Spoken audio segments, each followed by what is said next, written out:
Before word broke out today of the Border Patrol deployment, Governor Newsom announced he was making his own move to deploy the National Guard to California food banks. He's calling it a humanitarian mission to help during the government shutdown, a move that could complicate any potential use of the National Guard by President Trump on immigration. Our Katie Nielsen is live in Concord with more on the maneuvering and the food banks who may be, well, caught in the middle. Good evening, Katie.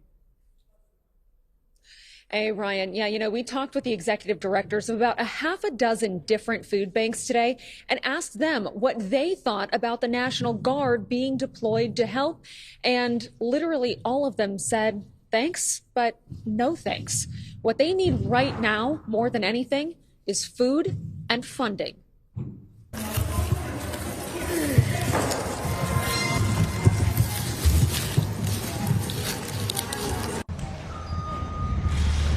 Thank you all for coming. Caitlin Sly is the executive director of the food bank of Contra Costa and Solano. She says it's the volunteers that help pick up the slack during times of need, like if the federal shutdown extends past Thursday, causing a delay in benefits for SNAP or food stamp recipients. We have tens of thousands of people locally who are receiving CalFresh benefits on a monthly basis, and we needed to be prepared for those folks coming to us in need of more food. Governor Gavin Newsom said this morning he's going to be allocating $80 million in emergency funds and also deploying the National Guard to food banks to help make sure those impacted in California don't go hungry.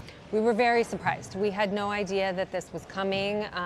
What we need more is food and funding to buy food, because the more people come to us, that's what we're going to need. Newsom's move, coming as President Trump has threatened to deploy the National Guard to San Francisco, is raising the question of what would happen if Guard troops are caught between conflicting orders from the governor and the president. What would happen if Governor Newsom called out the National Guard to work at the food banks and the president said, I don't want him to do that. I want him to go down to the ICE office.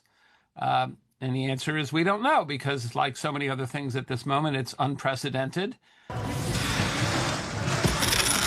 A somewhat awkward situation for many of the food banks who say they'd welcome any help to get food to people in need, but don't want to be part of political gamesmanship. We will supplement with National Guard help if needed, but really what we need is support in food and funds.